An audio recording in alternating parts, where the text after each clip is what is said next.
좋습니다. 선생님은 이제 하고 특강을 맡게 되는 선생님이고, 선생님 이력은 옆에 보세요. 또 있죠? 그거 보시면 돼요. 알았죠? 믿음이 가는 이력이지. 이제 자, 아무튼 그래서 이제 뭐 6번인데요. 요번 주 3번. 다음 주는 막 방학이라서 한 주는 쉬고 그 다음 주 3번. 그래서 6번 동안에 끝냅니다. 그래서 이제 4단원인데 4단원이 이제 봅시다. 기말고사 범위가 되겠죠? 2학년들은 여기서 2학년 맞죠? 이제 기말고사 범위가 되는데 4단원은 어떤 것들로 구성되어 있냐면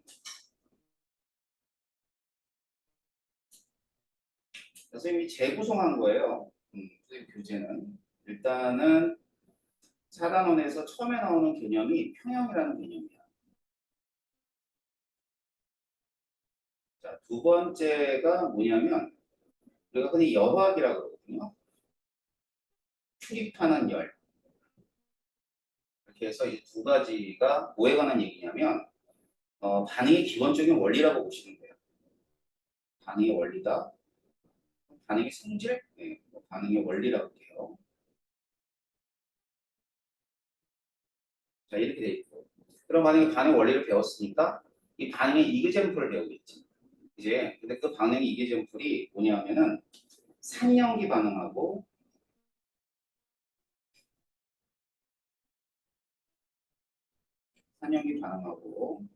그다음에는 산화 환원 반응.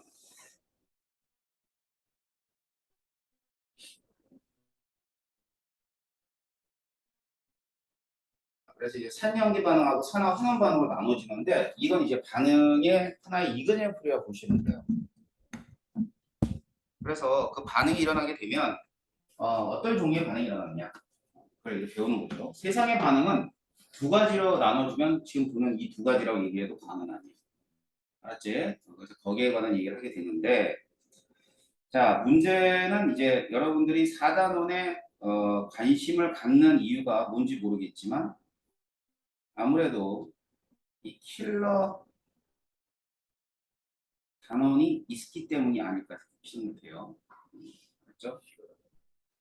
자, 그래서 이제 그 산연기 반응에서는 이 전체가 킬러 단어는 아니고 그 산연기 중에서 중화 반응에 해당하는 내용만 산연기 반응 자체가 중화 반응이라고 얘기하거든. 근데 이거만 이제 뭐냐면 킬러 문항에 해당합니다.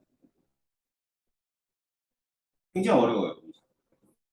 수능 기출 제가 그 교재에도 뭐 한두 문제 실어놨지만 굉장히 어려운 문제입니다. 어려우면 어쩌자고 풀어야 된다고 풀어야지. 근데 내가 뭐 화학을 갖다 저랑 맨 처음에 그 수업을 하나 했고 당부하는 게 하나 있어요. 킬러 문항은 그냥 킬러 문항이야. 그럼 킬러 문항을 빚을 바르려면 어떻게 해야 되니? 나머지가 다 맞아야 될 거 아니야. 그치? 안 그래? 아니 이거 열심히 맞춰서 뭐 할 건데? 이거 다 틀리면 끝나는 건데. 꼭 기억하세요. 알겠죠? 킬러 문항은 마지막 얘기야. 알았어? 자, 그런데 맨 처음부터 킬러 문항, 그러니까 여기 광주 작년에 처음 8월에 광주에 첫 수업했거든요. 이제. 광주에서. 물론 이제 그 전에 선생님이 한 10년 전에는 내가 수업하기 전에는 좀 시내에 있는 광주 대성학원에서 재수생활을 오래 또 가르쳤지만 그래 한 10년 정도 광주를 떠나서 여기 왔어. 광주를 떠났다가 여기 다시 왔어요. 물론 뭐 여기서 해달라고 그래가지고 사정사정 해가지고 초빙해서 왔는데 되게 작년 8월에 되게 놀라웠던 사실 하나 있는데 애들이 시험을 봤죠. 테스트를. 오, 필요 문제 다 맞춰. 나머지 다 틀려. 뭐 이런 바보들이 어딨어. 그러니까 이 봉선동의 학생들 전체적으로 바본 거야. 킬러 문제 진짜 잘해. 그런데 앞에 다 틀려. 그러니까 50점이 안 나오는 거야. 킬러 문제 맞추면 50이 나와야 되는 거 아니야? 되게 놀랬어. 놀랬는데 꼭 기억하세요. 킬러 문제는요. 마지막 얘기야. 앞에를 다 맞추고 나머지 킬러 문제에서 승부를 봐야 되는 건데 킬러 문제만 승부를 보는 거죠. 그건 이제 여러분의 잘못은 아니지. 그동안에 화학을 가르쳤던 이 선생님들이 잘못 가르친 거야. 왜? 돈 벌어먹어야 되니까. 장사를 하다 보니까 일단어만 뒷단어 가면 일단어는 틀어놓은 먹기 좋거든. 뭐 계속 일단어만 하다가 오는 애들도 많더라고. 안 돼. 알았지? 그래서 골고루 맞춰야 돼. 골고루 맞춰야 되는 거고 킬러 문제는 맨 마지막에 해야 될 일이라는 꼭 잊지 마세요. 알았죠? 뭐 저랑 한 6번 만나고 여러분들이 이제 화학을 뭐 개개인 알아서 스스로 이제 공부하겠지만 킬러 문항은 중요해서 선생님도 많은 시간을 들여서 수업을 합니다. 알았죠? 하지만 그걸 거기에 여러분들이 꽂혀가지고 그것만 해서는 안 돼. 알았지? 어려워서 하는 얘기야. 근데 여기 꽂히다 보면 뭐 하는지 알아? 이제 나중에 포기하게 돼, 화학을. 그러면 화학을 포기하면 만약에 이제 내신은 포기할 수 없지. 그지? 하지만 수능을 예를 들자. 그럼 화학이 어려워서 딴 과목 공부. 그럼 딴 과목에 이런 게 없겠니? 이런 게 다 있지. 그지? 그 수많은 학생들이 선택한 생물도 유전, 선생님 아들이 재수하거든. 2년 내내 유전을 해도 유전이 안 풀려. 찍어야지 뭐. 나머지 맞춰. 나머지가 틀린데 혼나요 나한테. 아니 바보야. 유전은 어차피 전 수험생이 못 푸는 문제인데 그걸 뭘 그렇게 열심히 하냐고. 나머지 틀면 안 된다고. 그러면 1등급이다. 희한하지. 이제 이렇게 돼버렸어 시험이. 이제 화학이나 생물이나 모두가 문제가 산으로 가버렸어. 산으로 갈 때 가장 안전하게 갈 수 있는 건 나머지 문제를 다 맞추고 가는 거 아니잖아. 알았지? 꼭 잊지 마. 알았어요? 자, 하지만 선생님이 이제 특강에서 주요하게 다뤄야 될 부분들은 당연히 산역의 반응에 관한 얘기고, 자, 선생님 여러분들이 이제 짧은 시간 안에 그래도 산역기에 쉬운 문제라도 이렇게 풀 수 있게끔 가르쳐 드릴 거예요. 아셨죠?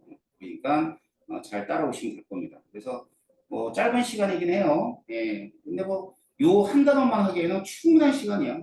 알았지? 하루에 두 시간씩 수업을 하니까 예, 충분하기 때문에 여러분들이 어렵지 않게 이론을 할 건데 자 순서는 어떻게 될까요? 여기 지금 교재 나눠진 거 있죠? 그걸 일단 다 끝내입니다. 알았죠? 20몇 개, 한 22페이지, 20페이지 정도 넘을 거야. 이거 다 끝내고 시간 나오면 문제 풀 거야. 그럼 그거 교재에 문제가 없냐? 있어요. 문제 있으니까 교재에 있는 문제를 풀고 나서 시간이 나오면 푼다. 그럼 안 나오면 그냥 여러분이 알아서 이제 다른 문제집을 푸셔야 되겠죠. 그죠? 하지만 뭐 시험이 나오면 하는데 하지만 이 교재에 집중해서 교재에 있는 내용을 가지고 이제 이론 위주로 수업을 합니다. 아셨죠? 여러분들 아무래도 내신도 대비해야 되고 이후에 수능도 대비하려면 이론이 탄탄해야 돼. 알았어요? 이런 얘기 나왔으니까 저기 하나 더 저기 선생님 어드바이스 해주면은 과학은 암기가 기본이야. 알았지? 니들 중학교 3년 내내 암기 과목이었잖아. 그치? 아, 국영수 아니었잖아. 암기 과목이었잖아. 근데 왜 저기 고등학교로 오면 왜 암기를 안 하냐? 되게 신기하다. 아니 중학교 3년에 암기 과목이었던 애들이 고등학교 오면 암기를 안 해. 외워야지. 들들들들 외워야 돼. 알았어. 자, 니네들 3단원, 2단원 같은 경우도 들들들들 외워야 돼. 모든 이론이 머릿속에 들어가 있어야 문제가 풀려. 안 외운다. 안 외우면 절대 안 돼. 알았죠? 제가 4단원 수업을 하겠지만 4단원은 뭐 물론 넓고 있죠. 많지 않습니다. 하지만은 좀 기본적으로 암기를 좀 하실 필요가 있어요. 화학원은 화학원만 그런 게 아니라 생물원도 그렇고 지하원도 그렇고 암기상이 조금 적은 게 물리원인데 그거는 수학과 같으니까 뭐 물리는 선택하는 사람이 많지 않기 때문에 여기서 선생님이 얘기할 거는 아닌 것 같고 자 화학원이나 생물원이나 지하원은 좀 외울 내용을 충분히 외우세요. 알겠죠? 자 그래서 이제 수업 들어가기 전에 몇 가지 당부 말씀 드렸고요. 자 그러면은 우리 역동적인 반응에서 이 첫 번째 반응에 대한 얘기를 좀 해볼게요. 자 우리 이제 반응이라 그러면요. 반응물이 있고 생성물이 있어요. 그래서 반응이 진행 방향은 화살표로 나타내주죠. 그죠? 이렇게. 혹은 이렇게. 그래가지고 왼쪽에서 오른쪽 갈 때를 이걸 이제 정반응이라고 합니다. 항상 지면에 써져 있는 순서야. 왼쪽에서 오른쪽 갈 때가 정반응이고 오른쪽에서 왼쪽 갈 때를 역반응이라고 해요. 일단 세상의 모든 반응은 이와 같이 정반응도 역반응도 항상 동시에 일어나고 있어요. 알았죠? 그런데 그 중에서 굳이 몇 가지 반응을 뭐라 그러냐면 비가역 반응이라 그래가지고 정반응은 일어나지만 역반응이 일어나기 힘든 반응이라고 분류를 합니다. 굳이 이렇게 얘기하는 거예요. 제가 여기 뭐라 써 있냐면 힘들다는 표현이 돼 있죠. 일어나지 않는다는 표현은 안 했어. 맞지? 힘들다는 얘기는 일어나긴 일어나는데 굉장히 작게 일어난다는 뜻이야. 이해되나? 자, 그래서 이 몇 가지 반응들을 갖다 이제 우리가 배우게 됐는데 그 첫 번째가 기체가 발생했을 때. 자, 기체가 발생한다는 얘기는 이런 뜻이에요. 예를 들어서 자, 이렇게 마그네슘이 있어. 이 염산이 있습니다. 그러면 얘가 MgCl2가 되면서 수소 기체를 내놓게 되는 거죠. 자, 그래서 이런 기체가 생성될 때를 굳이 비가역 반응이라고 하는 거예요. 그러니까 기체가 생성된 기체가 다시 거꾸로 가진 않아요. 그래서 기체가 생성되는 반응은 이거 말고도 여러 개가 있어요. 여러분 뭐 알고 있지? 이런 거 어때? 탄산칼슘이 산이랑 반응하면 무슨 기체 나오지? 응? 이산화탄소. 그럼 이산화탄소가 나오는데 그것도 그럼 역시 비가역 반응으로 분류하는 거예요. 알겠죠? 자, 그 다음에 이제 앙금 생성 반응. 앙금 생성 반응은 어떤 애들이냐면 아마 여러분 중학교 때 배웠던 거야. 질산은하고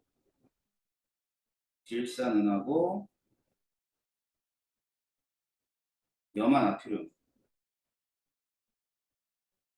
자, 그럼 이제 두 놈을 반응시키면 수용액이 뿌옇게 흐려지는데 뿌옇게 흐려진다는 것은 이와 같은 앙금이 생성되는 거예요. 가라앉아. 자, 그렇게 되고 그 다음에 이제 나머지는 Na, NO3 자, 이렇게 해서 수용액 상업이 있겠죠. 자, 그러면 이제 앙금이 생성됐지? 앙금이 생성되면 이 생성된 앙금이 다시 이렇게 되기는 힘들어요. 알겠죠? 그래서 이런 것들은 우리가 비가역 반응이라고 합니다. 자, 그 다음에 이 단원에서 나오는 이제 중화 반응. 중화 반응은 이런 거야. 산화고, 염기, 수산나트륨이 반응을 해요. 반응을 해가지고 물을 만들고, 그 다음에 나머지는 이온 상태. 이렇게 반응하는 애들 중화 반응이라고 해요. 이 중화 반응은 비가역 반응이에요. 근데 이 비가역 반응은 이제 어떤 특징이냐면 다 가는 거야. 다시 말하면 한 개 반응물이 모두 반응할 때까지 전부 반응하는 게 비가역 반응이에요. 그러니까 여러분들 일단은 기억하세요. 일단은 반응이 완결되었다. 세상에 반응이 완결될 수 없거든. 그러니까 완결되었다. 그럼 비가역 반응이에요. 그러니까 완전히 다 가는 거지. 한 개 반응물이 전부 다 모두 반응할 때. 알았지? 그러니까 그렇게 가정을 하고 이제 문제를 내는 거죠. 하지만 이제 여러분들이 이제 화학을 좀 더 구체적으로 하게 되면 모두가 가역 반응이라는 거 이해가 돼요. 알았죠? 그래서 세상의 모든 반응은 가역 반응이라 해도 과언은 아니에요. 그 중에 일부만이 비가역 반응으로 분류할 뿐입니다. 그렇다면 이 다음에서는 이제 가역 반응이라는 걸 하게 되는데 이 가역 반응은 정반응과 역반응이 모두 일어난다. 자, 어떤 시점이다. 자, 중요한 거는 가역 반응은 어떤 시점이든 어떤 경우든 무조건 정반응과 역반응이 일어나. 자, 그런데 뭐 겉으로 볼 때는 얘가 정반으로 가는 것 같기도 해. 근데 그 순간에도 역반응이 일어나. 자, 겉으로 볼 때는 역반응으로 진행하는 것 같기도 해. 하지만 그 순간에도 정반응이 일어나고 있는 거야. 알았지? 그 다음에 반응이 일어나지 않는 것 같아. 아니야. 그 순간에도 정반응과 역반응이 일어나는 거야. 알았지? 제일 중요한 건 어떤 시점과 어떤 상황이든 정반응과 역반응이 일어나는 걸 가역반응이라고 합니다. 아셨어요? 그러니까 정확히 얘기하면은 정반응과 역반응이 모두 일어나긴 하는데 어떻게 일어나는 거야? 동시에 일어나는 거야. 동시에. 알겠죠? 그래서 동시에 일어나는 그런 반응들을 가역 반응이라고 합니다. 얘들, 뭐 얘들이 이거밖에 없는 건 아니겠지만, 뭐 대표적으로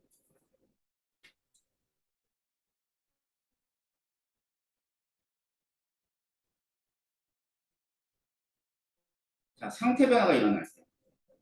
자, 상태 변화가 일어나는 거니까 일단은 정반응 쪽이 증발이라고 그러죠.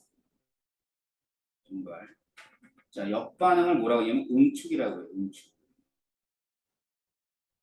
알았지? 근데 우리 주변에 뭐 쉽게 일어나는 반응들이에요. 물이 날아가서 수증기가 되는 거. 알았죠? 이거는 가역적입니다. 자, 그 다음에는 또 우리 교과서에 나온 반응 중에 염화 코발트의 육수화물이라는 얘기 있는데 좀 어렵죠? 좀 어려운 얘기는 아니고 염화 코발트가 무슨 색깔인지 혹시 아는 사람?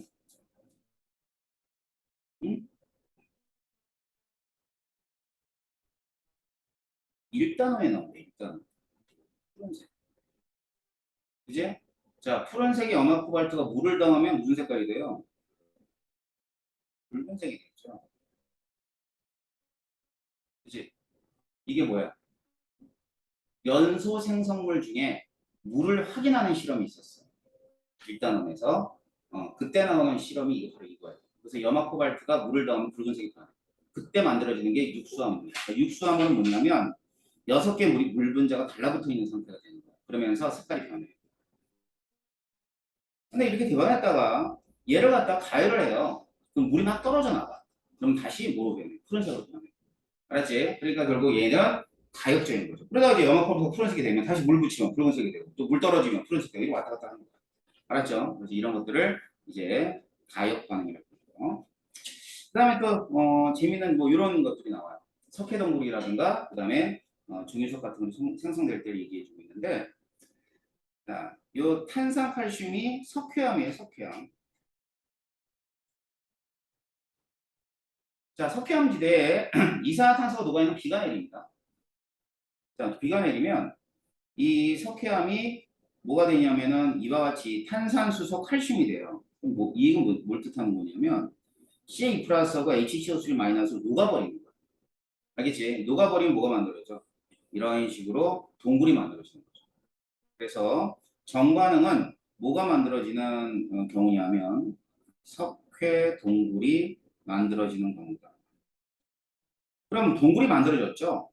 동굴이 만들어지는데 그 동굴 안에 물방울이 하나 한 방울씩 떨어져.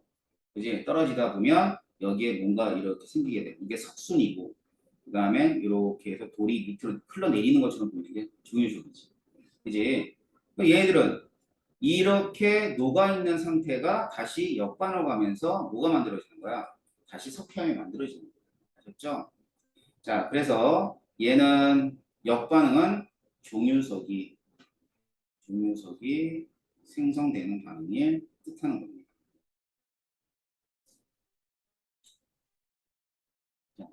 그래서 뭐 이런 것들이 대표적인 가역 반응인데 사실은 이 가역 반응은 거의 모든 반응이다.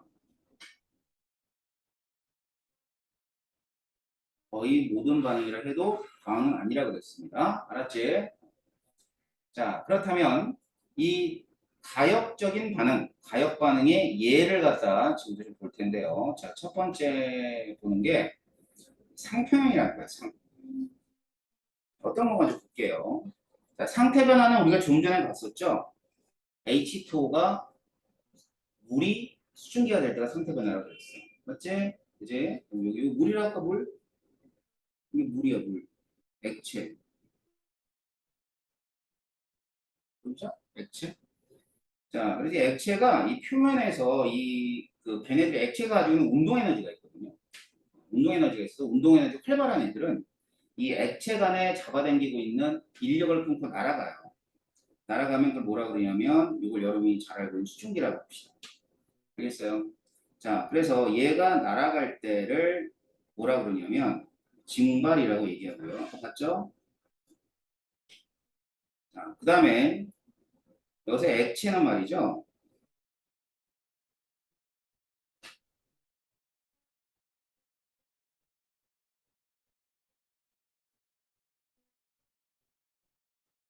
무조건 액체상은 분자간 인력이 존재해요. 인력이 존재하다 보니까 요 근처에서 이 표면 근처에서 이 날아갔던 수증기가 다시 인력에 의해서 잡아 당겨져. 일로 와 이렇게 해서. 이걸 응축이라고 해요. 응축. 자, 그러면 이제 일정 시간 동안에 단위 면적에 날아가는 그 분자수를 가리켜서 증발 속도라고 합니다. 증발 속도. 알겠지? 증발 속도. 이 증발 속도는 어떤 뭐에서 결정이 되냐면 일단은 온도. 온도가 높으면 증발 속도가 빨라. 당연하겠죠. 온도가 높다는 얘기는 그만큼 에너지를 준다는 뜻이니까 에너지를 받은 액체 분자들이 에너지가 커지면서 애들이 많이 날아가요.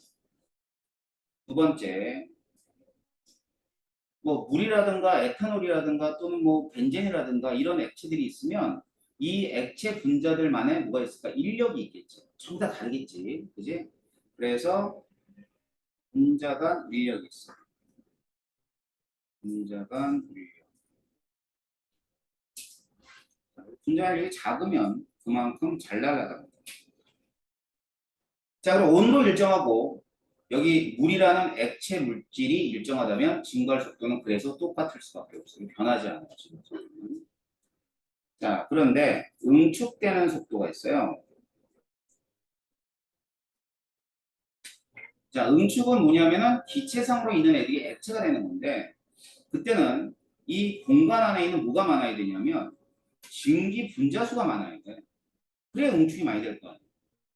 이해되나? 자, 그래서요. 응축 속도는 무조건 딱 한 가지에 의해서만 결정이 돼. 뭐냐면 증기상 물질의 몰수. 그래서 얘가 많으면 많을수록 응축 속도가 커진다라고 보시면 돼요. 자, 그러면 그림 한번 봐봐. 그림 보면은 이게 이제 이렇게 있던 애들이 날아갔잖아. 그래서 뭐로 있니 이제 증기상으로 있겠지. 그래 여기 바람 불잖아. 바람 불지 안 부니? 바람 불지? 바람 불면 쓱 하고 이 증기들을 쭉 가져가 버릴 거니까 응축될 수 있는 분자들이 줄어들겠지. 이제 그러면 이제 이 경우는 이제 증발은 일어나는데 응축이 작게 일어나는 거예요. 응축이. 자, 그렇게 하면 어떻게 될 거냐면 액체 상태로 있는 애들이 없어지겠지. 맞지? 컵에다 물을 집어넣고 뚜껑을 열어놓으면 계속 날아가서 없어진다는 뜻이야. 그러면 날아가지 말게 하려면 어떻게 해야 돼요? 그림에서 보는 것처럼 뚜껑을 닫으면 되겠지. 그치? 뚜껑을 딱 닫았어. 닫게 되면 일단 증발 속도는 앞에서 마찬가지로 변하진 않습니다. 액체고 H2가 있으면 기체예요. 자, 날아가요. 증발이라고 그랬죠? 자, 그러다 이제 공간에 증기들이 이제 이 뚜껑을 막아놨으니까, 이 공간에 증기들이 점점 많아지는 거야. 많아지게 되면 어떻게 될까? 응축 속도가 점점 커지겠지 뭐. 응축이. 그죠? 그러다가 어느 순간인가 같아져. 같아지네? 날아가는 거하고 떨어지는 게 같단 말이야? 그럼 겉으로 봤을 땐 날아가지 않는 것처럼 보이겠네. 다시 말하면 증발하지 않는 것처럼 보이고 액체형이 일정할 거란 말이야. 아셨어요? 자, 그래서 겉보기는 어떤 상태다? 정지다. 자, 버뜩 그러나 절대로 정지란 말을 못 써. 알았지? 아까 내가 얘기했지. 가역 반응은 무조건 반응이 일어나는 거야. 정반응도 역반응. 단지 정반응의 속도하고요. 증발 속도겠죠? 그 다음에 응축 속도가 어떨 때 같아지는 이런 상태가 돼버리는 거죠. 알았지? 자, 그럼 봐. 지금 변화가 일어나고 있어, 안 일어나고 있어? 일어나고 있어요. 그런 걸 동적이라 표현해줘. 그런데 겉보기엔 정지죠? 그러면 평형이라는 표현이죠. 알았죠? 자, 그래서 이런 상태를 동적 평형이다라고 얘기합니다. 동적 평형. 그런데 이게 상태 변화에 대한 평형이잖아. 그지? 그래서 얘를 이 동적 평형을 상평형이라고 하기도 해요. 상평형.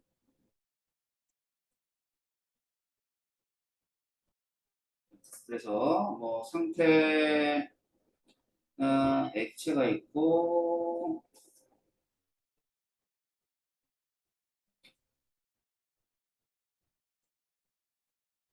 입체가 이렇게 됩니다. 이렇게 되면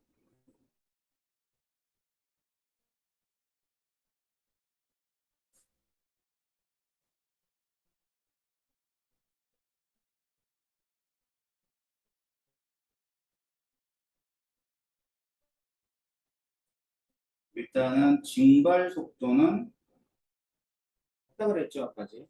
온도가 변하지 않고 물질의 종류가 달라지지 않는 한 증발성 호흡. 응축 속도는 공간 안에 증기들이 맨 처음에는 없다가 점점 생겨날 거니까 이런 식으로 증가할 거예요. 얘는 뭐에 해당하냐면 응축 속도. 자, 그래도 어느 시점에서 이제 응축 속도와 증가할 속도가 같아졌죠. 그죠? 그럼 이 이유를 뭐라고 하냐면 평형이라고 해요. 그래서 이런 걸 상평형이라 하는데 상평형은 뭐 액체하고 기체 상황에서만 일어난 걸 우리가 주로 배우긴 하지만 참고로 얘기하자면 상평형은 H2가 있는데 얼음이 있고요.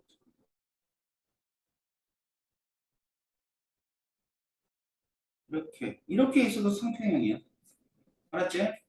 이것도 상평형. 우리 이제 그러니까 뭐 얼기도 하고 녹기도 이런 식으로. 알았죠? 두 가지 상이 같이 있는 종경. 어떤 경우냐? 어느 점. 이제 영도시 있잖아요. 영도시. 우리 영도시에서는 또 저런 액체하고 그다음에는 고체들이 상평형입니다. 아셨죠? 자, 그러면은 지금 변화가 화학적 변화예요, 물리적 변화예요? 물리적 변화지. 왜냐면 물질의 성질이 안 바뀌어 있으니까. 이 물리적 변화에 대한 평형이 하나 더 있는데 이제 용해 평형이 있어요. 용해 평형을 볼게요.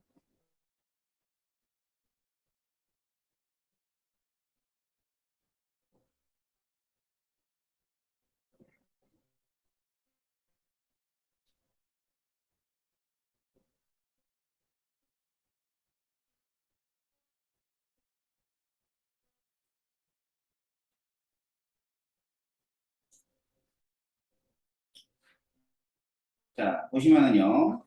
지금 물이 있습니다. 여기에 이렇게 해서 설탕을 갖다 뒀다고 하죠. 이 물을 우리가 뭐라고 하냐면 용매라고 해요. 설탕을 용질이라는 거 알죠? 이제 그래서 이 설탕이 물에 녹는 현상을 가리켜서 뭐라면 용해라는 표현이 있어요. 용해. 그다음에는 이렇게 녹아있는 용질들이 다시 이렇게 설탕이 되는 자, 이 현상을 가리켜서 석출이라고 합니다. 그렇죠? 자, 그럼 이때 이제 용해되는 것도 역시 이제 아까지 봤던 증발과 비슷하게 온도에 따라서만 결정이 돼요. 그러니까 이제 맨 처음에는 용해 속도하고 속출 속도가 있는데 둘 중에 얘가 더 커요. 맞지? 시간이 좀 지나요. 시간이 좀 지나게 되면 설탕이 좀 적어져요. 조금만 되는 거죠. 그럼 이제 설탕의 크기가 더 이상 안 변해. 그렇지? 자, 그렇다고 해가지고 얘가 용해가 안 일어나는 건 아니고 용해가 되기도 하고요.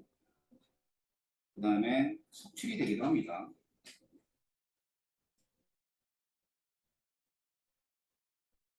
속출이 되기도 하는데 그 속도가 같아. 알겠지? 용해 속도하고 석출 속도가 동일해요.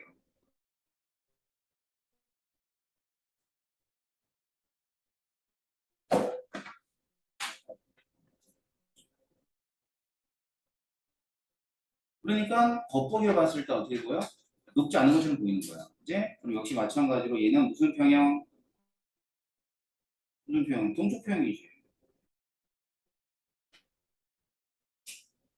동쪽 평형인데 용해 현상에 대한 평해라고 해서 다른 말로는 용해 평형이라는 단어를 쓰기도 합니다.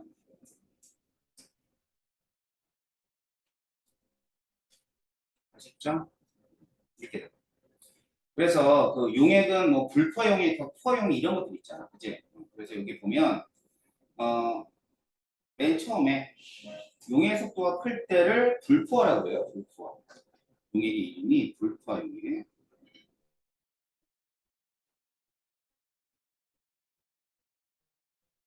용액이 되고. 자, 이것이 용해와 속출 속도가 동일해서 겉보기로 전기 상태에 있는 이런 상태를 뭐라고 하냐면 포화 용액이라고.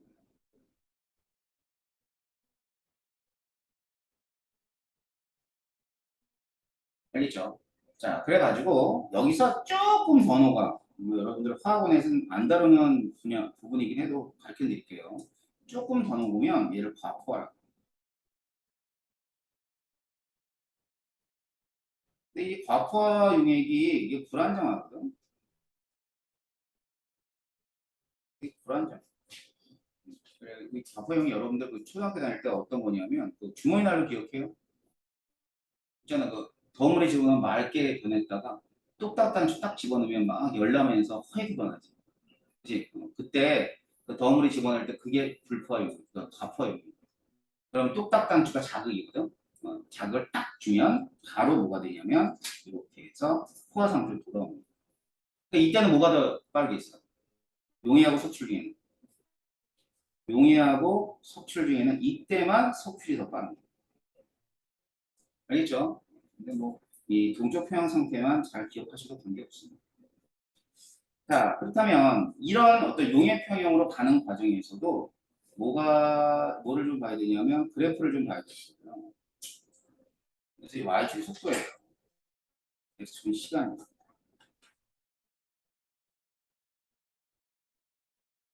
자, 이렇게 돼 있으면 이거는 용해 속도. 그다음에 석출 속도는 점점 커져요. 이거는 석출.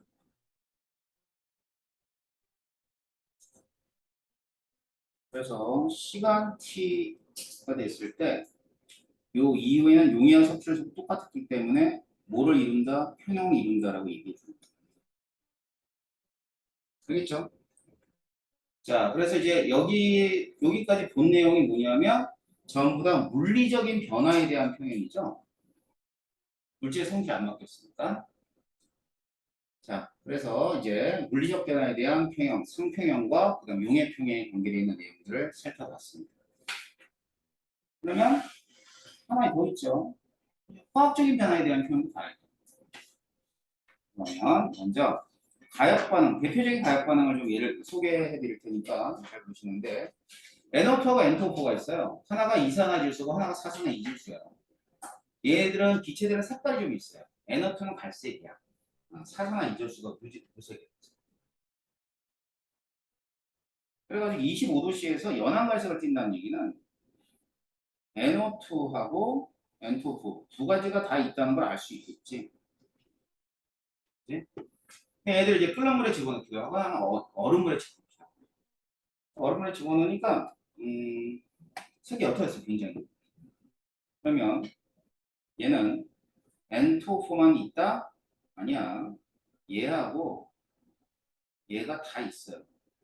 단지 0도씨에서는 얘가 훨씬 많다라는 걸 의미합니다. 알겠지? 그러니까 0도씨에서는 정반응이 잘 일어나겠죠. 자, 100도씨로 가니까 굉장히 진한 갈색이 됐어요. 그래서 얘도 마찬가지로 NO2하고 N2O4가 두 가지 다 존재하는데 뭐가 좀 많다는 뜻이야. NO2가 많다. NO2가 많다는 얘기는 이제 결국 밑에 있는 반응을 봤을 땐 역반응이 좀 우세하게 일어난다 이 뜻입니다. 자, 이게 이제 대표적으로 우리가 만날 수 있는 대표적인 가역 반응입니다. 알겠어요? 그래서 어떤 조건에 따라서 온도가 높거나 온도가 낮거나 그에 따라서 정반응이 잘 일어날 수도 있고 역반응이 잘 일어날 수도 있고. 알겠죠? 자, 그러면 이와 같은 가역 반응에서 이제 평형 상태가 어떤 특징을 가지고 있는 거 볼 텐데요. 자, 여기 볼까요? N2O4 무색입니다. 얘만 집어넣은 거예요, N2O4만. 그래서 이제 반응물을 N2O4로 놓은 거죠, 뭐. 시간이 지납니다. 시간이 지나게 되면 어떤 반응이 일어나냐면 N2O4가 이렇게 NO2가 되는 반응이 일어나겠죠. 그래가지고 N2O4가 있는데 연안갈색이 됐다는 얘기는 NO2도 같이 있다는 뜻입니다. 자, 그런데 이제 그 색깔을 그대로 유지를 해요. 연안갈색으로. 역시 마찬가지로 얘는 겉보기는 반응이 일어나지 않는 정지라고 얘기할 수 있겠지만 절대 정지는 아닌 거죠. 정반응이 되는 속도하고요. 역반응이 되는 속도가 동일해요. 그러니까 얘가 되고 얘가 되는 속도가 동일하게 되는 거죠. 그래서 정반응과 역반응 속도가 동일한 상태를 나타내게 주겠다. 자, 이걸 가르쳐서 뭐라고 하냐면 말 그대로 평형, 또 평형. 평형인데 화학적 변화에 대한 평형이라고 그래서 얘를 화학 평형이라고 얘기를 하는 거예요. 자, 일종의 동적 표현. 그렇지? 그렇다면 이 평형 상태로 갈 때 그리고 평형 상태에서 어떠한 특징을 가지고 있는가를 좀 살펴볼 텐데요. 왼쪽 그래프는 반응물과 생성물의 농도에 관한 그래프예요. 자, 여기 보면 얘가 N2O4의 농도가 되고요. 얘는 NO2의 농도가 됩니다. 자, 반응이 시작했을 때 얘는 줄어들고 얘는 늘어나겠죠, 당연히. 이제 그러다가 어느 시점 이후에서는 자, 이 시간 이후에서는 농도가 일정하게 유지가 돼. 알겠지? 일정이 유지가 돼. 그럼 여기를 가리켜서 뭐라 하냐면 평형이다라고 해요. 그럼 첫 번째 특징이 이거네요. 반응물하고 생성물의 농도가 어떻다? 일정하다. 변하지 않아. 알았지? 변하지 않고 이제 처음에서 평형 상태로 갈 때, 자 그때 여기 요만큼이 없어졌죠. 그죠? 그 다음에 NO2는 요만큼이 생겨났죠. 사실은. 그지? 그럼 항상 계수 B를 따라가. 1대 2를 따라가. 그렇지? 위에 반응식에서 N2O4의 개수와 NO2의 개수가 1대 2듯이 반응을 할 때는 개수 B만큼 반응하는 거예요. 그리고 나서 평형 상태 됐을 때 일정한 농도를 유지하는 거고요. 자, 이건 두 번째. 두 번째는 옆에 있는 그림을 보시면 돼요. 자, 맨 처음에 뭐가 있냐면 N2O4가 있기 때문에 N2O4에 의한 정반응 속도가 결정이 됩니다. 이게 정반응 속도. 그 다음에 NO2에 의해서 역반응 속도가 결정이 돼. 이거는 역반응 속도. 그래가지고 이제 여기서 정반응 속도는 점점 작아져. 역반응 속도는 점점 증가한단 말이야. 알았지? 그러다가 둘이 만나요. 만나게 되는데 여기 이 시간 이후가 되니까 애들이 뭐를 이루냐면 평형을 이루었어. 그렇게 되면 이때는 정반응 속도하고 역반응 속도가 어떤 상태가 되고 있는 거야? 같은 상태가 되고 있는 거고 그래서 이걸 평형이라고. 그러니까 평형은 두 가지의 의미를 가졌습니다. 첫 번째는 뭐냐면 첫 번째는 농도가 일정하다. 화학평형에선 두 번째는 정반응과 역반응 속도는 같다. 알았죠? 자, 또 다시 한번 얘기하지만 평형이 되더라도 정반응과 역반응은 계속 일어나고 있는 거야. 알았죠? 자, 그럼 이런 그 굉장히 중요한 이러한 상태들을 화학에서 발견했고요. 자, 그래서 화학자들은 이 법칙이라는 걸 좀 찾아내려고 노력을 합니다. 뭐에 대한 저기 법칙일까? 평형에 대한 법칙. 알겠지? 그래서 이제 찾아낸 것들이 평형상수라는 건데, 자, 요거는 좀 쉬었다가 진행하도록 하겠습니다. 됐죠?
화학은 처음 하는 사람은 없지. 처음 요거 4단원 처음 하는 사람 한 번씩 했지. 음.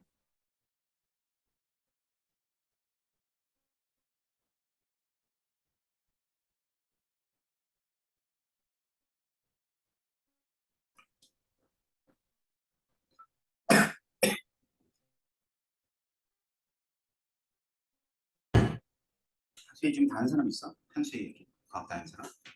아, 넌 학교 어디야? 동성? 음. 선생님 반 애들 동성고에 있는데 알지? 창건이하고. 제가 선택해줘서. 아, 그랬어? 동성고반 만든 적 많고 그래. 애들이.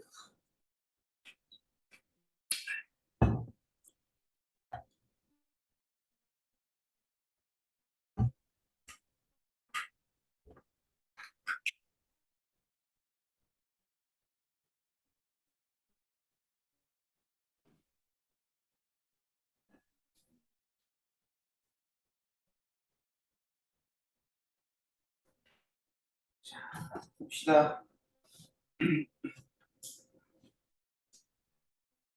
자, 요번의 내용은 이제 화학 원 교과서에는 안 나와요. 이게 화투의 내용인데, 근데 이제 그 평형상수라는 개념이 뒤에 나와. 이제 평형상수가 어떤 의미를 가지고 있는 건 알아야 돼. 그래서 제가 잠깐 알려드릴 텐데, 자, 아까 얘기했던 게 뭐냐면,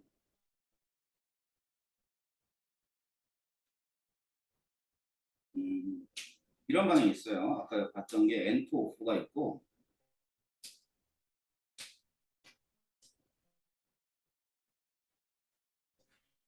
NO2하고 이런 물질들이 있는데, 이제 평형 상태에서 어떤 특징이 있을까를 이제 화학자들이 되게 궁금했던 거야. 그래가지고 실험을 해요. 어떤 실험을 하냐면 이제 평형 농도가 있어요. 다시 말하면 평형 상태의 농도지. 평형 상태의 농도를 이렇게 측정해 보는 거야. N2O4하고 그 다음에 NO2하고 농도를 측정해 보니까 첫 번째 실험은 1, 2이 나왔어. 1몰 농도, 1몰 농도가 측정이 된 거겠지? 이제 그 다음에는 4하고 2가 측정이 됐어. 그 다음에 9하고 3이 측정이 다 된 거야. 그 숫자를 딱 보니까는 여기 어떤 관계가 있을까? 두 물질의 농도에 곱해보기도 하고 나눠보기도 하고 이랬단 말이야. 내가 이제 찾아낸 게 이 있죠. N2O4의 농도에다가 NO2의 농도를 갖다가 이렇게 제곱을 해보니까 요것도 1 나오고 얘도 1이 나오고 얘도 1이 나오고. 자, 이건 발견이지, 그지? 굉장히 놀라운 발견이죠. 그래가지고 아 그렇다면 평형 상태에서 반응물과 생성물의 농도의 비는 항상 같구나. 그지? 그래가지고 이걸 이제 상수라는 표현을 쓰면 같으니까 숫자. 그래가지고 평형 상수는 반응물분의 생성물, 반응물의 농도분의 생성물의 농도의 비를 가리켜서 뭐라 그러냐면 평형 상수라고 하는 거야. 그래서 이제 이 평형 상수는 평형 상수거든. K라고 보면 돼요. 자, 평형상수는 평형 상태의 물질들의 농도를 대입을 해서 각각의 물질의 개수를 제곱승으로 올리면 그 값이 항상 같대. 알았지? 그렇다면 이 평형상수의 성질이 어떻게 되느냐? 이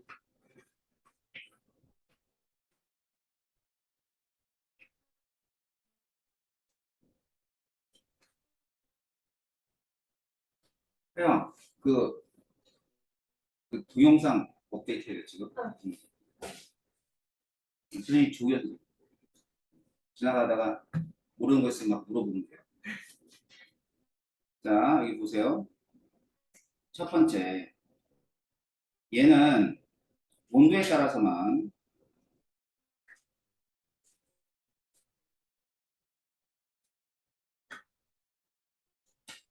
변합니다. 그렇죠? 다른 건 안 변해. 온도에 따라서만 딱 튀어나와요. 그러니까 예를 들어서 이제 한 반응에 대한 그 평형상승 결정돼 있는 거예요. 온도가 같다면. 알았어요? 그 다음에 두 번째는 이게 숫자잖아. 그지? 1도 있고 1.2도 있고 아니 뭐 10의 마이너스 1승도 있고 10 마이너스 2승도 있다. 그래서 그 기준이 1이야, 1. 그래서 K가 1보다 클 때. K가 1보다 크다니 이런 뜻이거든. 생성물은 많고 반응물이 적을 때를 뜻합니다. 그럼 그게 어떤 상태겠니? 평형 상태겠지. 그럼 평형 상태에서 뭐가 많은 평형이냐면 생성물이 많은 평형이에요. 그래서 얘는 생성물이 많은 평형이다. 그럼 생성물이 많은 평형이 의미하는 건 반응에서는 뭐가 우세한 거냐면 정반응이 우세하게 일어납니다. 역반응이 일어나지 않는다는 건 아니죠. 또 이제 정반응이 우세하게 일어날 뿐입니다. 자, 두 번째는 이제 K가 1보다 작을 때. 자, K가 1보다 작다는 얘기는 여기가 반응물이고 얘가 생성물이면 얘가 많아야죠. 반응물이. 평형이 됐는데 반응물이 많은 거야. 알았어요? 그래서 얘는 반응물이 많은 평형이다.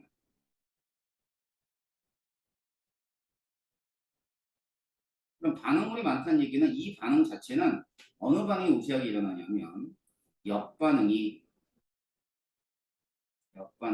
우세하게 일어나는 반응이구나라는 걸 얘기해 주고 있는 거죠.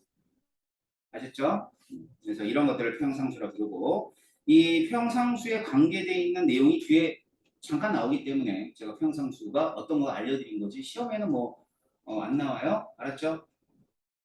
자, 그렇다면 자, 우리가 이제 가역 반응에 관한 얘기, 가역 반응에서 어떤 평형에 관한 얘기를 한번 봤다면요. 그에 대한 예제가 좀 있어요. 어려운 예제 아니니까 바로 풀고 넘어가도록 하겠습니다. 자, 그림과는 밀폐된 용기에 물이 있고요. 시간에 따라서 V1에 대한 V2의 B가 나타나는 거죠. 그러면 둘 중에 하나는 응축 속도하고 증발 속도예요. 그러면은 앞에서 봤던 그림이 이 그림이었지.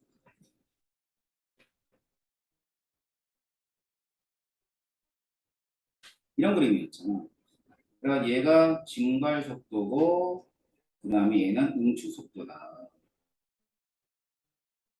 자, 그러니까 V1과 V2 중에 하나는 일정한 거야.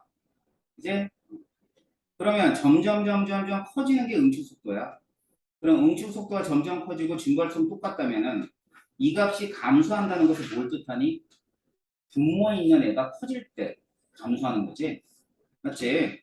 그래서 V1과 V2 중에는 V2가 무슨 속도냐면 증발 속도가 되는 거고 V1이 응축 속도가 되는 거야. 알겠죠? 그러니까 이제 응축 속도가 점점 커지면서 V1분의 V2의 B는 점점 작아지게 되는 거죠. 이해됩니까? 자, 그러다가 T2에서 평형을 이루었어요. 그럼 평형을 이루었다면 그 값은 1이 되었죠. 왜냐하면 증발과 응축이 같아져야 되니까. 알겠지? 자, 기억. V1은 H2의 응축 속도이다. 맞네요? 이해는 맞죠? A는 2이다. 자, 용기 내 H2O 물 분자수예요. 어디가 더 많이 이거지? 자, 먼저 T1. 얘가 T1이야. 그 다음에 여기는 T2. 이렇게 되겠죠? 이제 그럼 먼저 뭐부터 볼 거냐면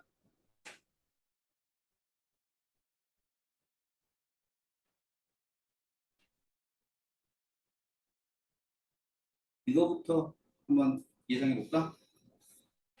자, H2O 증기 있잖아, 증기.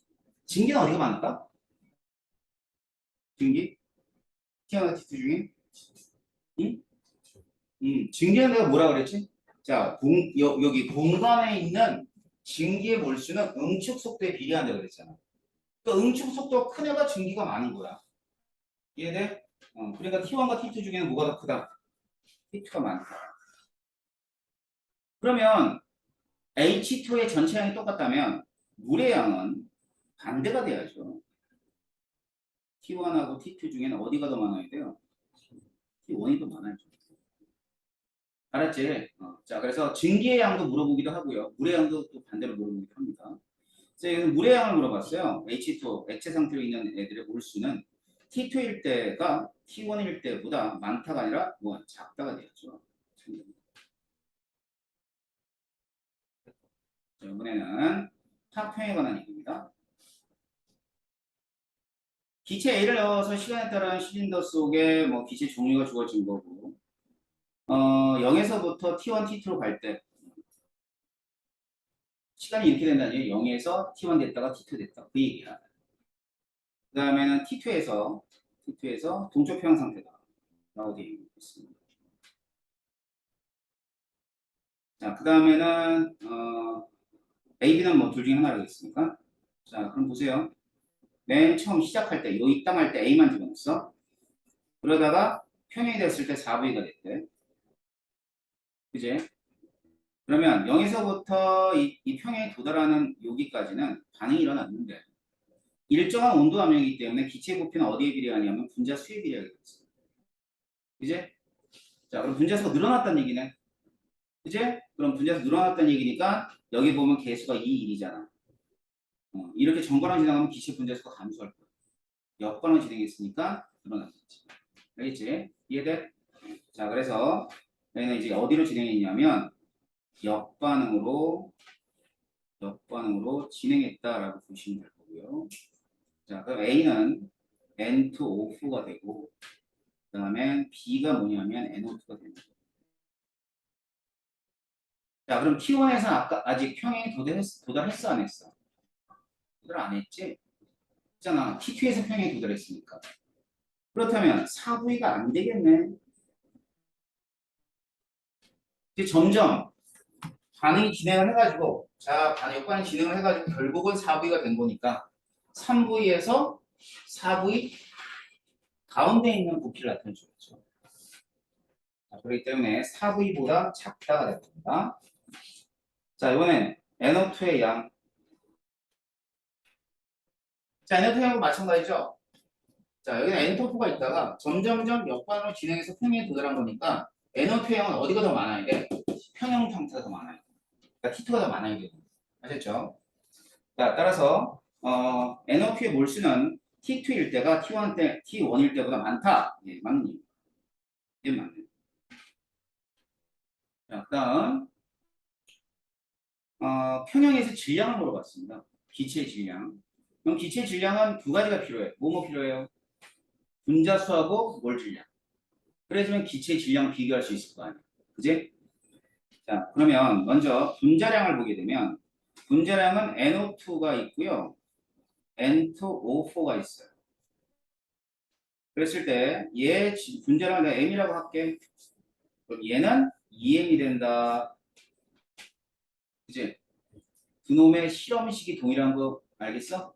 그렇기 때문에 N2O4는 분자량이 2배가 돼요. 자, 그러면 이제 이번에는 분자들의 몰수. 부피가 몰수에 비례하기 때문에 반응을 뭐, 문제 나와 있는 거 그대로 써보면 N2O4가 있는데 맨 처음에 얘가 3개 있었어요. 알겠지? 얘가 3개 있었는데 결국 4개가 되는 거지. 그지? 그럼 얘가 하나 없어지고 얘는 2개가 생성된다 하자. 그러면 얘 2개 되고 2개 되니까 토탈 4개 되는 거 맞죠? 그죠? 자, 그래서 평형 상태에서 여기가 평형입니다. 평형에서 NO2도 2개, N2O4도 2개가 되는 평형이 도달한 거죠. 그렇다면 N2O4의 질량은 2 곱하기 분자량 2m. 여기에 비례겠네. NO2의 저기 질량은 2 곱하기 분자량은 m이죠. 맞죠? 분자량 m이니까 결과적으로 2가 나와요. 이것은 맞는 알겠지? 자, 이게 이제 화학 평에 관한 거. 예, 그래서 문제가 두 가지 유형이야. 여기 이 단원에서는 첫 번째가 물리적 평형. 이게 용해 평형이 될 수도 있고 아니면은 상평이 될 수도 있어. 두 번째가 화학 평형. 그러니까 평형에 대한 얘기만 정확하게 이해하시면 절대 틀릴 일 없어요. 아셨죠? 자, 그렇다면 이제 다음 얘기를 좀 해볼게요.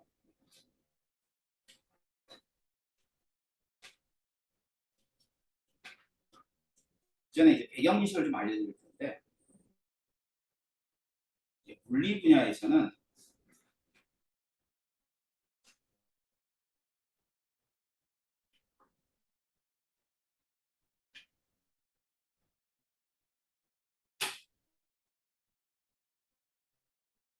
들어는 봤을 거야. 연력학이라 들어봤어요? 굉장히 어려운 건데 뭐 고등학교 과정에서 어려워봤자 얼마나 어렵겠어. 그냥 단순히 뭐그 연력학의 어떤 깊은 의미보다는 어? 이 에너지를 다루는 분. 쉽게 얘기해요. 알았죠? 그래서 뭐 이 중에는 어느 전공을 가든 간에 이 연력학은 조금은 해야 됩니다. 그랬어요. 그래서 얘는 쉽게 얘기하자. 에너지의 축입을 하는 분야다. 이렇게 기억하세요. 고등학교 과정에 있습니다. 근데 이 연력학에는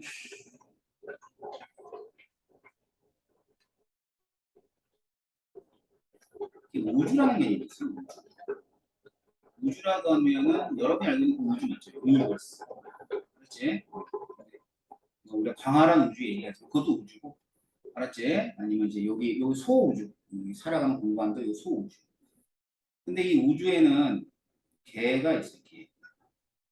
개도 있고 주위도 있어요. 개도 있고 쥐도 있고. 이 개라는 게 뭐냐면은 개는 관심의 대상이 되는 우주의 일부. 좋아. 뭐 엄한 우주 얘기하지 말고 화학만 얘기합시다. 알았죠? 화학만 얘기했을 때 걔는 반응물과 반응물과 생성물을 뭐라 그러냐면 개라고 그래요. 알았지? 뭐 메테인이 산소랑 만나서 이산화탄소 물이 됐어. 걔들이 개야. 알았지? 자, 주의라고 하면은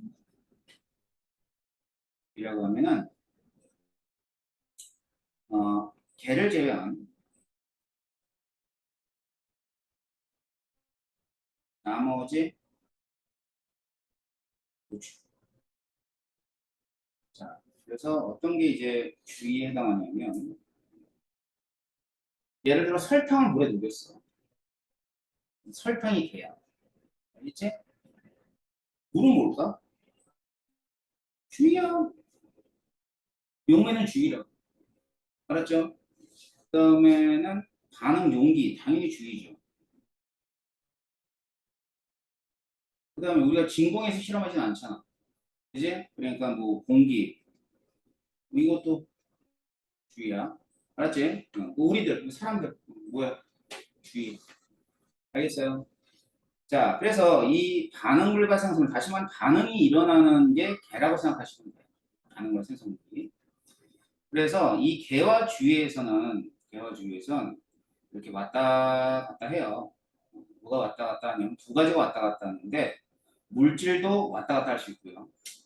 그 다음에는 에너지도 왔다 갔다 할 수가 있어요. 그래가지고 예를 들면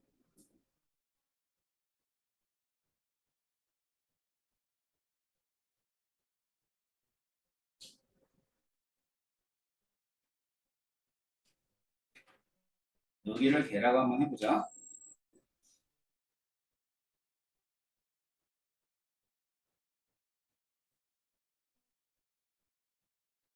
자, 그럼 지금 첫 번째 그림을 보게 되면 뚜껑이 열려 있죠? 뚜껑이 열려 있으면 이쪽으로 이렇게 왔다 갔다 하는 게 물질이라고 했죠. 그 다음에 또 에너지로 왔다 갔다 해요. 이런 걸 갖다가 이렇게 해서 열린 게라고 해요. 열린 게. 열린 게. 알았죠? 그리고 나서는 여기서는 이렇게 뚜껑을 이렇게 닫아놨어요. 그럼 물질은 왔다 갔다 못하지. 그지? 근데 뭐는 왔다 갔다 할 수 있냐면 이렇게 에너지들은 왔다 갔다 할 수 있어요. 주의하고.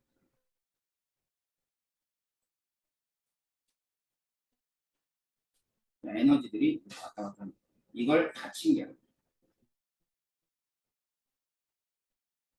여러분이 문제 내에서 또는 뭐 이론적으로 교재에서 만나는 그러한 교들은 전부 다 닫힌 게. 맞죠? 이 닫힌 게를 만나죠. 그러니까 뭐의 출입만 생각하면 되는 거니? 에너지의 출입만 생각하면 돼. 이해되나? 어? 자, 그러면 여기서 이 개라는 애가 반응을 하고 생성물이거든. 근데 이 반응을 하고 생성물한테 야, 니들이 에너지가 줄어들었니? 아니면 에너지가 늘어났니를 물어볼 수 있어? 못 물어봐. 걔 지금 지들이 뭘 한다고. 못 물어봐. 다시 말하면 개를 통해서는 얘네들이 에너지가 줄어드는지 늘어는지 모른단 말이야. 그러니까 뭘 해야 돼? 뭘 하기는 주위의 온도를 측정해 보는 거야. 알았지? 그래가지고 온도가 올라갔네. 왜? 걔가 에너지를 내놨으니까. 그러면 걔의 에너지는 감소했겠구나라고 판단하는 거야. 알았죠? 자, 이건 반대로 주위 온도가 낮아졌네? 왜 낮아졌지? 에너지가 걔로 들어갔습니다. 그지? 그러면 얘네들의 에너지는 어떻게 됐다? 증가했구나. 이런 식으로 판단이 가능합니다. 알았지? 자, 반드시 우리가 걔가 에너지를 내놨는지 가져갔는지는 얘네들 통해서 확인할 수 있게 되는 거예요. 잊지 마세요. 알겠어요? 자, 그래서 이와 같이 닫힌 개에서 이게 열의 출입을 이렇게 다루게 되는데 이게 우리가 지금 배우는 바로 반응에서의 열의 출입입니다. 알겠지? 그러니까 반응에서 열의 출입은 결국 이거야. 반응이 뭐야? 반응물과 생성물이 개고 주위로 열을 어떻게 하느냐 이런 출입을 다루는데 자, 첫 번째로 나오는 게 발열 반응. 발열 반응은 뭐라 그랬냐면 발열 반응은 열이 개에서부터 나오는 거야. 자, 어떻게 할 수 있다고 했어요? 거꾸로 보면 되겠다. 주요 온도가 올라가서 열을 방출했다는 걸 알 수 있는 거야. 자, 그래가지고 지금 주요 온도를 측정을 한 거지. 주요 온도를 딱 보니까 주요 온도가 올라갔네. 자, 그래서 생각해 왜 그랬을까 생각해 보니까 열이 빠져나온 거예요. 그래서 열이 빠져나왔다 그래서 어디로부터 개로부터 열이 빠져나왔다고 해서 얘를 발열 반응이라고 합니다. 알았죠? 그러면 개로부터 열이 빠져나왔으니까 개의 에너지는 적어졌어? 아니면 많아졌어? 적어졌죠. 그러니까 생성물의 에너지가 작은 거죠. 이해됩니까? 자, 그래서 이제 열이 방출된다. 에너지는 반응물과 생성물 중에 뭐가 더 커야 돼요? 생성물이 작아야죠. 알았지? 생성물이 작아야죠. 그러니까 원인인 거지. 열이 나오는 원인. 알았지? 반응물이 생성물이 될 때 생성물의 에너지 작기 때문에 그만큼 차이는 밖으로 빠져나오는 거야. 그래서 뭐 대표적으로 이제 발열 반응들은 뭐 있냐면 연소 반응. 연소 반응. 연소 반응 이런 거죠. 메테인이 있어. 산소가 있고.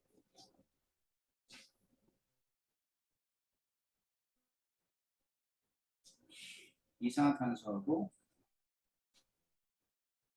H2가 생성이 되는데 이때 이 열이 나오죠. 자, 여기 나오는 열 가지고 뭐 했어요, 여러분들? 샤워도 했죠. 아침 음식도 먹었죠. 이제 메테인이 도식갔습니다. 알았어. 그래서 이와 같이 이런 발열 반응을 이용해서 난방이라든가 여러 가지 작업을 하겠죠. 그다음에 또 중화 반응.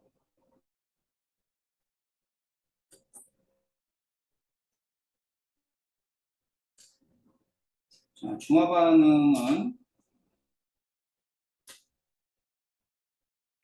염산하고 NaOH하고 반응을 하게 되면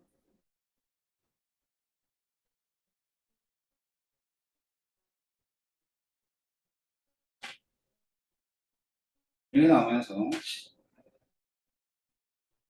혈이 나오죠. 혈이 알겠지? 자, 요번에는 반대 거꾸로 이렇게 기억하시면 돼요. 주연도 내려갔어. 왜 그랬을까 생각해 보니까 걔가 열을 흡수했기 때문에 이런 걸 크게 나눠요. 그렇죠? 그래서 그림에서 보게 되면 우리가 먼저 판단하는 건 주위 온도를 판단합니다. 주위 온도가 어떻게 된다고요? 왜 그랬을까 생각한 게 바로 이렇게 열이 주위에서 대로 들어간 거죠. 누가 흡수했냐면 걔가 흡수한 거예요. 그래서 얘를 흡열이라고 해요. 자, 그럼 흡열이 됐다는 것은 그 에너지를 물질이 가져갔을 거 아니야. 그러니까 생성물의 에너지가 더 큰 거예요. 알았죠? 그래서 여기 보면은 열을 흡수했다. 결국은 에너지는 반응물하고 생성물 중에는 뭐가 더 큰 거냐면 생성물이 더 크다라고 얘기합니다. 이런 걸 흡열 반응.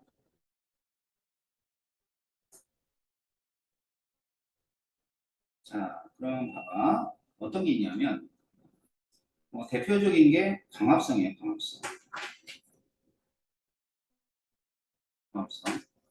자, 광합성은 공기 중에 있는 이산화탄소하고 이 H2O를 이용하는 거죠. 그래가지고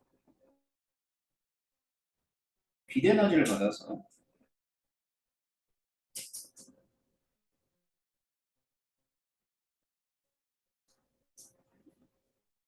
흡이 되는 거죠.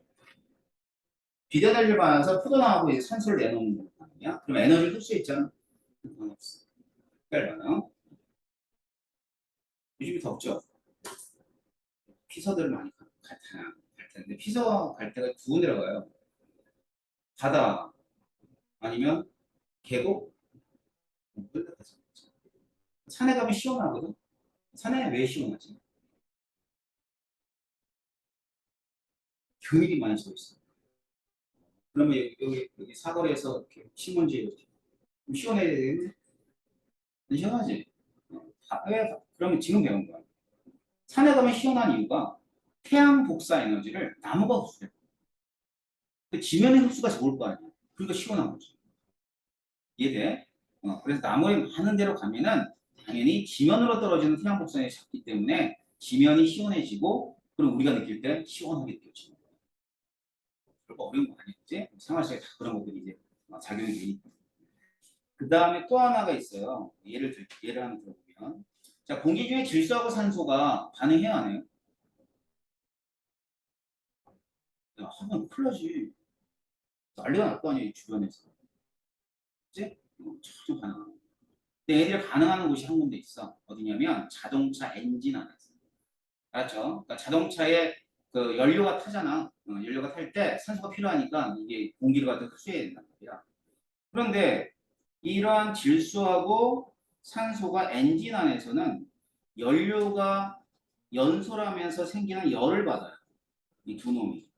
열을 받아서 얘네들이 반응을 해버립니다. 어떻게? 이렇게. 흡열. 그러면 일산화질소는 뭐의 원인이 되냐면 뭐 여러 가지 광학 스모그니 아니면 뭐 산성비 이런 데 원인이 되는 거죠. 한마디로 이게 배기가스가 돼요. 배기가스 만들어질 때 이런 반응이 일어나게 되고 이게 또 대표적인 흡열이다라고 보시면 될 겁니다.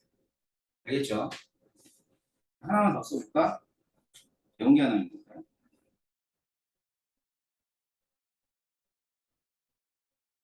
이거 기억해? 3단원에 나오는 건데 모르겠다. 3단원이니까 모를 수 있겠구나. 전기분해.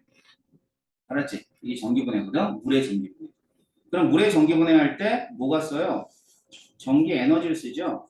그럼 이것도 흡열 반응이에요. 알았죠? 그래서 이제 발열과 흡열 반응은 구분할 수 있어야 돼. 간혹 이런 거 물어봐. 이게 흡열이니 발열이니 이런 식으로. 알았죠? 자, 그러면은 연소를 한다든가 뭘 어떤 반응이 일어날 때요. 얼마만큼의 에너지를 흡수하거나 방출하는가를 우리가 측정하는 방법을 지금 좀 볼 건데 열량이잖아. 열량인데 열량 Q는 뭐가 있어요? Q는 흔히 시멘트로 표현해 줍니다. 시멘트. 자, 그럼 요 이게 비열이거든요. 비열. 비열은 여러분들 이것도 중학교 때 나오죠. 비열이 뭐지? 물질 1g 1도씨 높이는데 필요한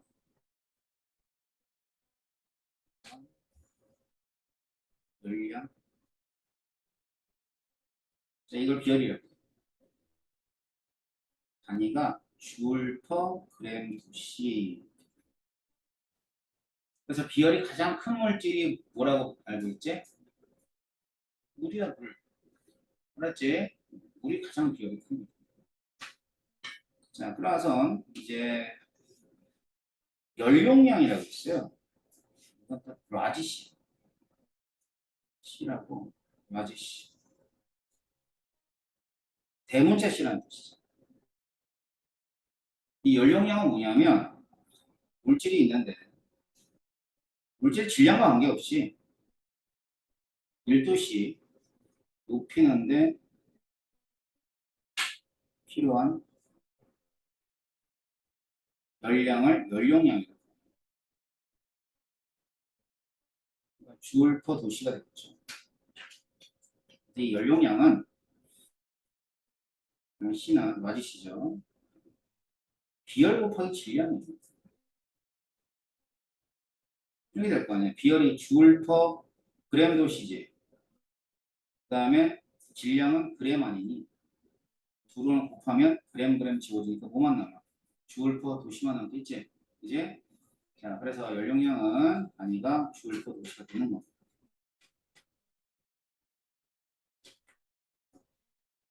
그래서 말 그대로 연용량, 히 캐피시티, 열을 얼마나 많이 포함할 수 있느냐를 뜻합니다. 자, 그럼 비열이 제일 큰 게 아까 물이라고 그랬거든.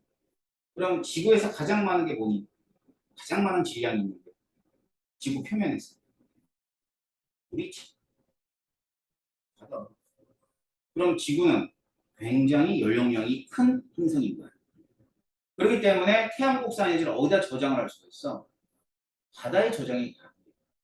그럼 바다에 저장했던 에너지를 모자른 극지방에 좀 보내주고, 알았지? 남는 애들을 보내주고 뭐가 일어나? 순환이 일어나.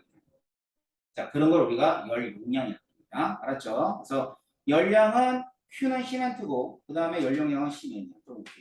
자, 이 기본적인 지식으로 이제 뭘 할 거냐면 열량을 측정하는 방법을 반응열 측정. 자, 반응열 측정해 줄 때 뭘 쓰냐면 열량계를 씁니다. 알겠죠? 열량계 쓰는데 여기 보면 스티로폼 열량계, 다른 말로는 간이 열량계를 하기도 해요. 간이 열량.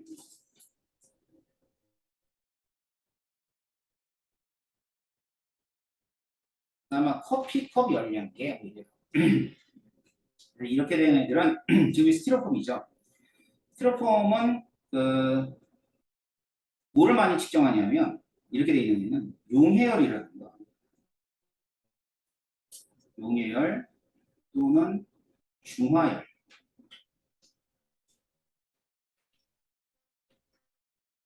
측정해 줍니다.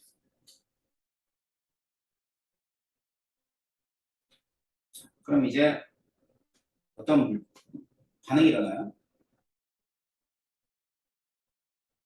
물질이 용해된다든가 산액이 중화된다든가. 그러면 이 개가 여기거든.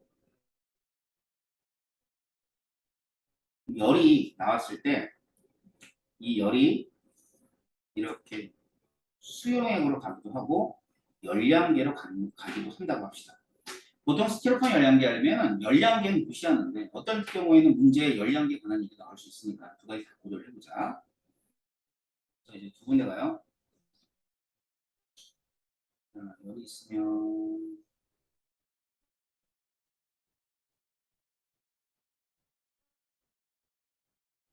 수용액이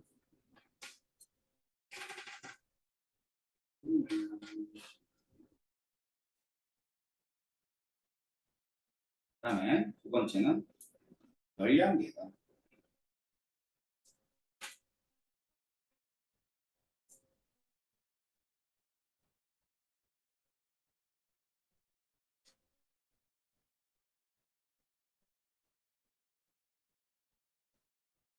자, 두 군데 갑니다. 제가 식으로 표현하자면 시멘트 열량계 비열 시멘트 이렇게 돼요. 자, 먼저 앞에 있는 비열은 시 있죠, 요 시. 자, 요 시나 아니면 여기 질량 M이죠. 전부 다 뭐에 대한 얘기예요? 수용액에 관한 얘기예요.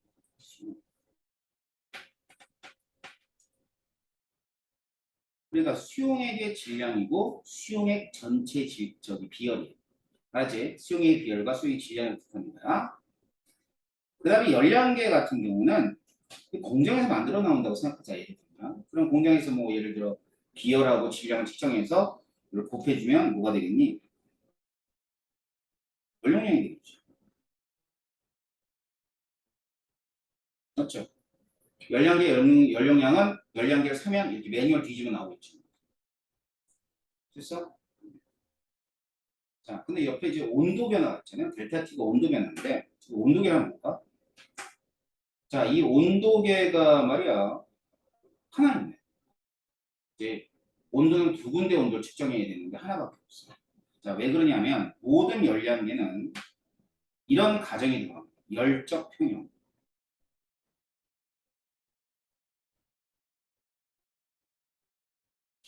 열적 평형은 뭐냐면은 이게 두 물질이 붙어 있잖아, 그지? 수용액도 있고 그다음에 열량이 같이 붙어 있잖아.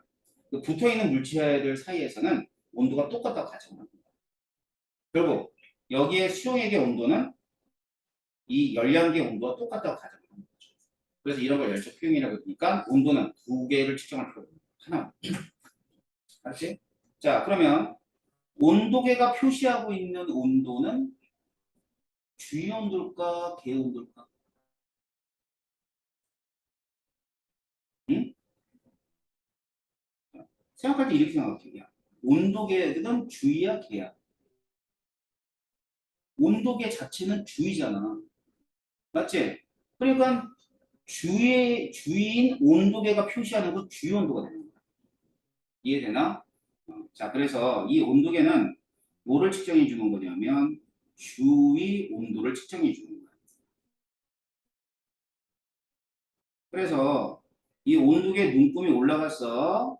그러면 이럴 때가 발열이야. 이 온도계 눈금이 낮아졌어. 그럼 이럴 때가 흡열이에요. 잊지 마세요. 알겠죠? 온도가 오늘 올라가면 열을 내려서 발열. 낮아지면 열을 흡수해서 흡열. 그래서 이제 온도계는 하나만 측정하고 온도계는 이제 그 여기 있는 수용액의 온도만 측정하고 온도 변화는 하나로 얘기하자면 이 값이 어떻게 되냐면 시멘에다가 더하기 라지 C가 되고 라지 C 열량계 연료량이라고 했죠. 그다음엔 델타 T 이렇게 해줍니다. 알겠어요? 그래서 여기서 발생한 열량은 이렇게 계산해 주고요. 우리는 이제 반응이 일어났을 때, 뭐 중화 반응이든 혹은 뭐 용해열이든 반응열을 갖다 계산하게 되면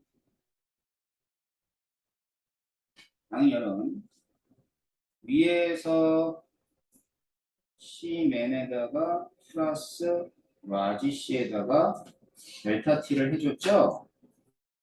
이제 여기가 단위가 줄이야, 줄. 단위가 줄이야.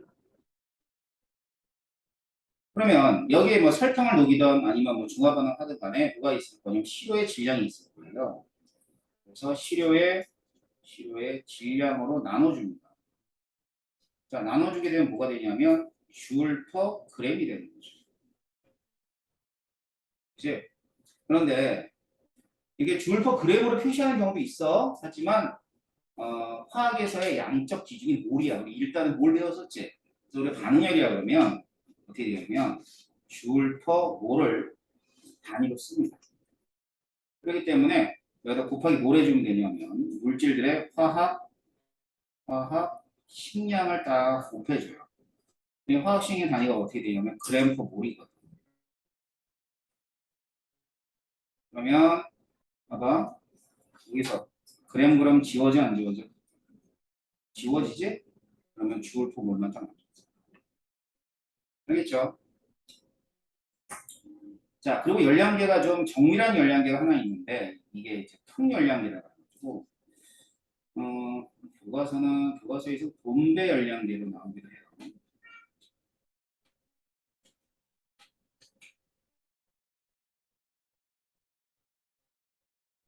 자, 그래서 이 분배라는 게 통이라는 뜻이거든요. 통. 어느 게 통이냐면 여기 안쪽에 있는 거. 여기 통이야, 통. 여기 통. 자, 이 통을 갖다가 어디다가 빠뜨리냐면 이 물에다가 빠뜨려요. 겉에는 물이에요. 그렇죠? 이 통 안에는 시료를 집어넣고 시료.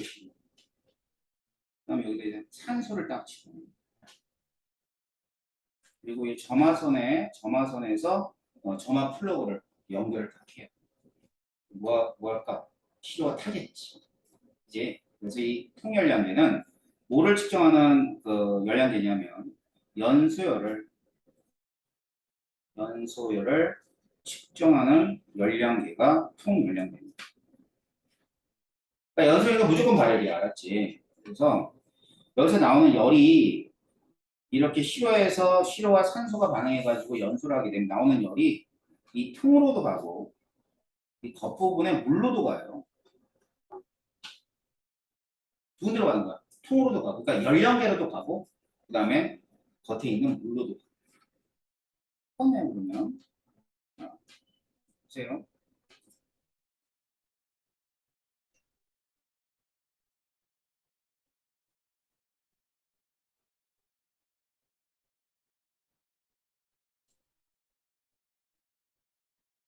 다를 게 없어. 다른 거 표시해 볼게. 여러분들 열심히 쓰세요. 편하게 하지. 자, 달라지는 거. 이게, 이게 수용액이 아니에요. 수용액 안에 뭐겠니? 물이겠지. 달라지는 것만 이렇게 다른 색깔 써볼게. 물이 얻은 열량이죠. 열량계는 똑같아요. 어차피 열량계 얻은 열량은 똑같아요. 통으로 돼 있습니다. 그런데 여기서 비열과 그 다음에는 이 질량도 뭐의 질량과 뭐의 비열이니 물이지 물. 알았지? 앞에서는 수용액의 전체 질량이었어. 근데 얘는 물이 얻은 열량이기 때문에 물의 비열과 물의 질량을 곱해줘요. 그다음에 열량계의 열용량은 동일합니다. 알았어요? 그럼 온도계 보세요. 온도계. 온도계는 물의 온도만 측정했죠. 이제 이것도 역시 어떤 가정을 한 거야? 열적 평형. 열적 평형이라는 가정을 한 거죠. 알았지? 그러면 이때 이 온도계는 뭐를 측정해 준다? 똑같죠? 주위 온도를 측정해 주는 겁니다. 주위 온도. 그래서 온도계의 온도가 눈금이 올라가요. 발열반 연소 반응이니까. 연소 무조건 발열이잖아. 그러니까 온도가 올라가고. 오케이. 자, 그래서 지금 식은 그대로죠. 달라지는 거 뭐만 달라졌어? 그 물의 비열이냐 아니면 수용의 비열 그거만 달라진 거야. 그리고 이때 반응열은 무슨 열? 연소열. 연소열을 측정해 줘. 아셨죠? 오케이. 자, 그래서 우리가 두 가지의 열량계를 봤는데, 자, 문제도 두 가지가 나와요. 얘가 나오는 경우도 있고, 얘가 나오는 경우도 있는데, 이제 보통 문제에서는 이런 간이열량계가 나오면 얘네들은 뭐가 생략을 하는 거예요. 알았지? 그러니까 뭐 얘네들을 무시하고 수용액이 얻은 열량으로만 계산해. 알았죠? 근데 이건 안 그래. 이거는 무조건 열량계에 얻은 열량계의 연용량 같은 것들이 표시가 돼야 됩니다. 조금 복잡하죠, 그렇죠? 자, 볼게요. 다 적었지.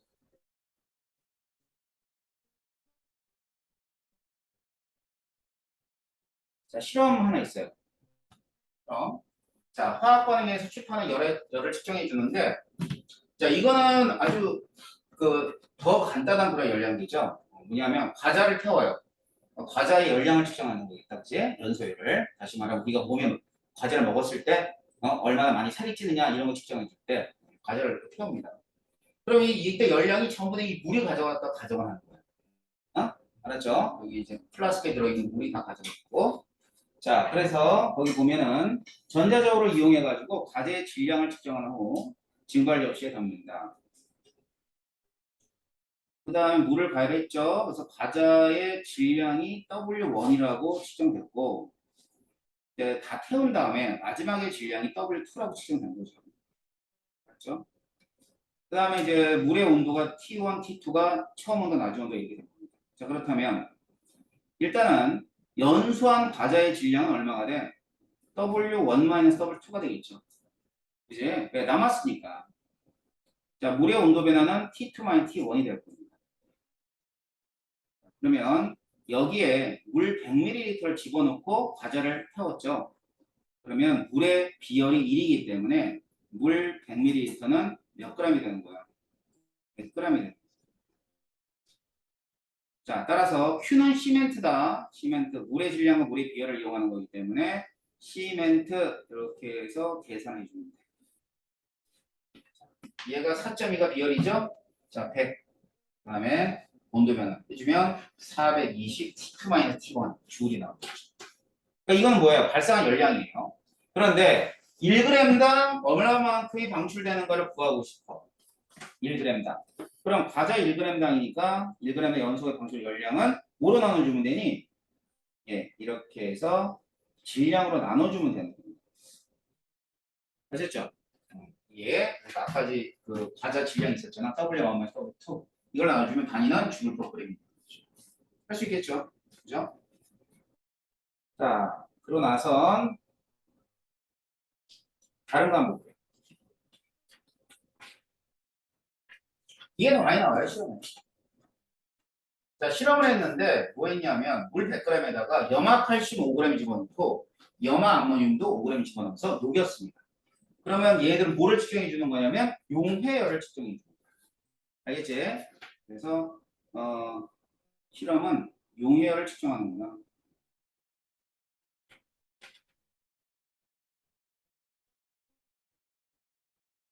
실험 1에서 보니까 온도가 25도씨에서 31도로 온도가 올라갔죠. 그지? 그래서 이걸 통해서 알 수 있는 거는 CaCl2의 용해는 흡열이다, 발열이다. 발열이다. 올라갔습니다. 자, 이번에 25도씨가 21도씨가 됐어요. 21도씨. 자, 그러면 얘는 NH4Cl의 용해는 흡열이다라는 걸 알 수 있습니다. 알겠죠? 그래서 온도 변화를 통해서 각각의 물질들의 용해가 흡열인지 발열인지 판단했죠. 그죠? 네. 그럼 얼마만큼 흡수되느냐를 따지는 거야. 그때는 요 2번 보세요. 자, 용액의 비열을 4.2. 뭐의 비열이라고 했어? 물의 비열이 아니라 용액의 비열 4.2라고 부르고 시멘트죠. C, 용액의 비열, 질량, 온도 변화. 자, 질량 잘 봐. 질량 몇 g을 집어넣었어? 100g 아니야. 105g. 왜? 이건 전체 수용액의 질량이 들어가야 돼. 알겠죠? 자, 그 다음. 그래가지고 이제 계산한 값은 2646줄이 계산이 됐고요. 그 다음, 이번에는 염화암모늄 5g에서 흡수한 열량은 역시 마찬가지로 질량 보세요. 105g. 이렇게 되는 거죠. 그래서 이때 대입하는 값들이 물의 질량과 용질, 염화칼슘과 염화암모늄이 있으면 각각의 질량의 합을 갖다 대입하면 되는 겁니다. 자, 그래서 계산한 값이 바로 2446하고 1764를 계산합니다. 됐죠? 네. 자, 그래서 이런 애들이 이제 그 반응열과 관계되어 있는 그런 내용이고 문제도 되게 쉬워요. 어렵지 않아요. 근데 실수 많이 해. 이거 보자. 염화칼슘 용해되는 그 실험에 대한 재학생이 이제 대화이다라고 되어 있습니다. 25도씨의 물 100g, 25물 100g 집어넣고 W그램 녹였어요. 초고가 30도래. 자, 그러면 25에 30도 했으니까 흡열 발열. 맞지? 발열 될 것이고. 자, 그러면 먼저 A. 학생 A는 열량계 내부의 온도 변화로 반응의 열의 취급을 알 수 있다, 없다? 있다. 아까 했어, 안 했어? 온도가 올라가면 발열이야, 흡열이야? 발열, 무조건. 그 다음에 온도가 낮아지면 흡열. 그래서 학생 A는 맞아요. 다음, 염화칼슘이 물에 요기되는 반응은 발열이다. 25에 30도씨가 됐으니까, 자, 온도 봐봐. 맨 처음에 25였지? 마지막에 30도씨가 됐으니까, 이게 뭐에 해당해? 발열이지? 기억. 스티로폼 컵이네. 기억은, 자, 여기에서 기억은 뭐라 해야 되나? 단열재 역할을 해줘. 단열재. 알았죠? 자, 여기서는 단열재. 왜냐하면 열량계, 열용량을 고려하지 않았잖아. 단지 열을 갖다 차단해주는 단열재 역할이 있다. 맞는 얘기. 알았지? 그러면 A, B, C 모두 맞겠죠. 됐나요? 그래서 이제 이 부분은 이제 수능을 기준으로 따졌을 때 한 10번 때 나오는 문제들이야. 무조건 맞춰야 되는 문제예요. 알겠어? 자, 그래서 이제 여러분하고 본 내용은 4단원의 절반 본 거예요. 첫 시간에 절반 봤어요. 알았지? 다음 시간부터는 중화 반응에 관계되어 있는 3년기부터 시작해가지고 들어갈 겁니다. 아셨죠? 그래서 오늘 수업하고 내일 모레 계속해서 초반에는 진도를 좀 빨리빨리 뺄 거야. 그래 여러분이 나중에 뭐 문제를 풀 수 있는 시간적 여유가 있겠지. 알겠지? 이론만 쭉 해오시면 되고 복수만 좀 해오시면 됩니다. 하셨어요? 네. 자, 수고했습니다.